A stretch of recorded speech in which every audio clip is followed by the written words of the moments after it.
Welcome back YouTubers to my channel of an everyday life of an aspie. If you're new, I'm Aspie. I'm all about creating mental health and awareness and sharing my life stories with suspicious syndrome and the like, along with tips and advice along the way. And in saying this, hopefully some fun and games soon.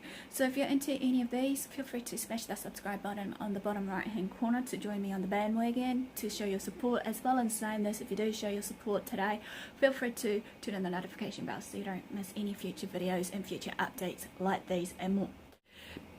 So, you may be wondering what we're up to, right? So, in the very first video that I introduced you guys were drugs and medicines, which I'll link in the bar above me so you can go back to it if you haven't seen it to gain a better understanding before we lead on to this one.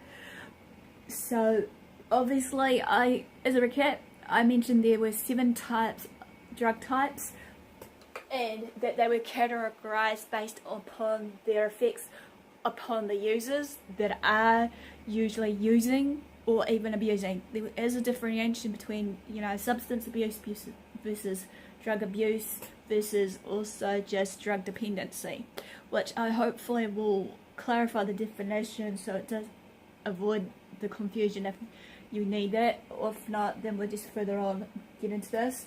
And saying this though, each drug type that is being used, however, as we know, will have different set of characteristics, as well as also saying this, the side effects and the dangers of using them, as well as in saying this also, I'm going to get more in depth with the different types with you in these series that are going to be broken down, and then saying this, that the categories were listed as follows: stimulants, depressants, opioids, hallucinogens, dissociatives, inhalants, and so much more. Yet the most devastating home truth of it all though, that sometimes the drug use is usually starting when young, for maybe when they're in their early teens or even earlier depending on the person. They will start using or abusing the form of drugs that are used, be it if it's prescription drugs that they might start using first and foremost that has a derivative of some form of addictive chemical agent inside there that makes it addictive. But just to bear in mind, that is, as we don't know, however, that it just affects the user, but the people around them, as well as your family, friends, you lose your relationships and everything else. If saying as the relationship will be strained between you and your partner if you've got a boyfriend or a girlfriend that is using, due to the amounts that are being used, however, and that their trust between the user and the person that is involved is known to be broken. We need to know when it is that they're using and the signs and symptoms to look out for, along with that the risk, which is the physical and psychological triggers. That's why I'm here today.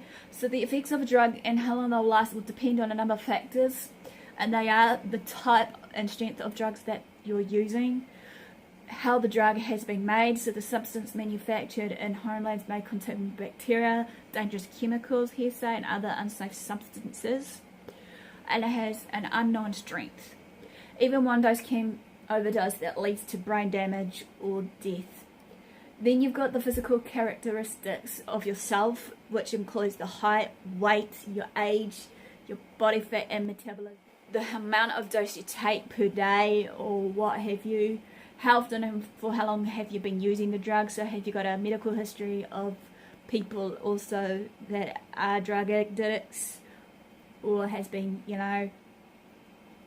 not just drug addicts but drug users for quite some time. How long you've ingested the drug by forms of routes of passageway of what it is, be it oral, be it injection, be it inhalation, and so much more. Compared with swallowing though, however, a drug, inhalation and injection are more likely to lead to overdose and dependence, however, which is sad and true. If you're injecting drugs, however, sharing injecting equipment with your friends will increase your risk of contracting serious illnesses such as hepatitis and HIV. It will also increase the risk of serious infection, so as well as your mental health, the mood and environment you're in. That is, whether you are in a secure, happy place at that time, or on the opposite side of the scale, an unsafe place. This can affect the experience you have when taking the drugs. Whether or not if you have a mental health condition, drugs may be exacerbated, I should say, or complicate the symptoms of the condition that you have on hand. Whether you mix the drugs, including alcohol, which it's a big no-no. You shouldn't be mixing alcohol whatsoever with the drugs, because you'll have dire effects of what's to do with it. In particular, alcohol can or may use, of the alcohol lead to high risk of behaviours such as drink driving, which then results in serious injuries or even death to yourself or others on the road. The very first one I want to bring out to you tonight is narcotics of these drug types. So you may be wondering what it is. So the term narcotic originally referred medically to any psychoactive compound that has sleep-inducing properties. In the United States alone, it has since become associated with opiates and opioids, commonly morphine and heroin in this fact, as well as derivatives of many of the compounds found within the raw opium latex. Each of the regulated drugs that act on the central nervous system, because the majority of the drugs acts on the nervous system or the central nervous system, or alter your feelings and perceptions that can be classified according to their physical and psychological effects. As this term for the drugs is being called this as a controlled drug, like many other different drug types. Basically, you've got, as shared in last video, illegal and legal type drugs that we are using. The ones that are illegal are usually the ones that are prescribed to us from our doctors or pharmacists, as I clearly mentioned in video 1. Again, as I said, feel free to visit it any time to gain a better understanding before we get through to this. Ones are as follows. You've got your codeine, Vicodin, and oxycontin, if I'm pronouncing right. Narcotics are also called opioid pain relievers. They are only used for pain that is severe and isn't helped by other types of painkillers that you get on the shelf. As I said, narcotics are pain relieving drugs that work by affecting the user's brain in a particular way, which will mean that it will block out some of the neuroblockers inside the brain to stop any messages coming from one of the transmitters that sends that release of the pain signal inside the brain. This will explain the effects of the narcotic drugs on a user's mind and body. Narcotics. Many people use the term narcotics to refer to all types of drugs or controlled substances, but as I said, some drugs usually of their types and names interchange a lot with the different nicknames too, which will be clearly mentioned in some of the common types of drugs that's usually used by others. Some people incorrectly believe that narcotics are simply just illicit drugs. However, narcotics are a particular type or class of drug that can affect the brain and are highly addictive. Some narcotics are legal and some are illegal. For example, as I said, Vicodin, oxycontin, and codeine are prescription narcotics that are legal when they are taken as prescribed. However, when a user takes a medication that was prescribed for someone else or in a matter that's not intended by a doctor that's, prescribed it to the patient, it's known as prescription drug abuse. Prescription drug abuse, however, is the legal use of a legal drug. There are also illegal narcotics drugs such as heroin, morphine, and the like. All possession and use of heroin is obviously outlawed in the US. Whether or not legal, or narcotics are pain relievers type drugs that work by affecting certain receptors in the user's brain and dulling the user's sense of pain, which I've mentioned just before, which hopefully I'll find a picture to clearly illustrate this soon, as well as many other drugs of the effects and everything. They affect the same receptors that tell the brain it's experiencing pleasure and reward, however. Many drug experts cite this as the main reason narcotics are one of the most widely abused drugs around the world. In fact, according to the National Institute on Drug Abuse, however, around 2 million people in the US alone abuse prescription narcotics, and over 450,000 are addicted to heroin. When prescription narcotics are taken in recommended doses, the user likely won't experience any noticeable effects outside of that pain relief. However, there are several obvious effects when narcotics are taken in large doses, however. Initially, the user may feel a sense of euphoria, which is an intense feeling of elation and excitement. Euphoria is most extreme for users who inject or snort the narcotics. Other psychological effects of narcotics may include the following: calm or relaxed feeling, reduced anxiety, hallucinations or psychosis, positive outlook, feeling as if the user can't get through the day without the narcotics. Narcotics are highly addictive because many of the psychological effects are perceived to be positive by the users that are using at hand. However, users quickly develop a tolerance, which will mean the user needs a high dose in order to achieve the desired result or effect of the drug that they're taking. Higher doses and prolonged use come with greater risks, however, on the body. When we talk about the risk involved with the use of narcotics, we're generally talking about the effects on the body.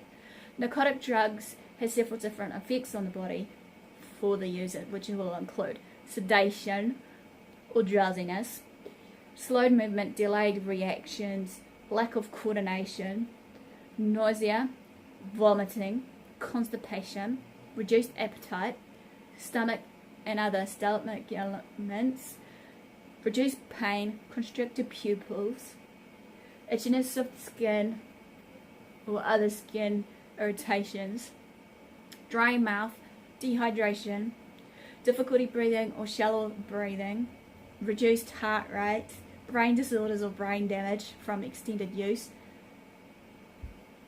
collapsed veins or scarred veins from the injection of the narcotics, infections and diseases caused by the use of shed or dirty needles such as I mentioned before, HIV or hepatitis, seizures, coma, and last but not least, death. There are many treatment options available for people that are drug abusing or drug using to the point of drug dependency for many of the different class types, but that will vary from person to person if they want help and whatnot. It's again knowing the signs before it's too late. So there are many options obviously for treating narcotics here, and they are basically successful in treating the drug addiction, but again it's up to the individual. But the treatments for narcotic users are behavioral counselling, certain medication that can help, medical devices and applications used to treat withdrawal symptoms or deliver skills training, evaluation and treatment for co-occurring mental health issues such as depression and anxiety, long-term follow-up to prevent a relapse, because obviously as we know there will be withdrawals versus the relapse and the signs of it, a range of care with a tailored treatments program and follow-up options can be crucial to success. Treatment should include both medical and mental health services as needed. Follow-up care in this may include involving the community or going to your local AA and whatnot, or family-based recovery support systems that are in place. And in saying this also, I forgot to mention that in each of the videos I'll link up contact information in New Zealand where you can get help if you really want it to combat the drug abuse.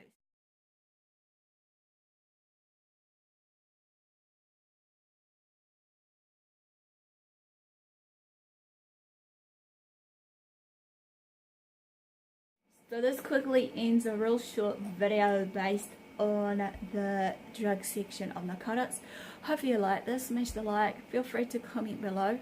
Feel free to also, as I said before, if there's anyone that has experienced drug abuse or what have you, feel free to share what I may have missed, maybe some treatment plan if you are a drug addict recoverer or survivor, so that we can actually open the floorboard for discussion. Feel free to also share these videos around. Feel free to also follow me on my social medias listed in the description below. Feel free to also subscribe if you haven't done so, as mentioned earlier. Feel free to also turn on the notification bell for future updates. So until there guys, thanks for support, thanks for watching, do well, love.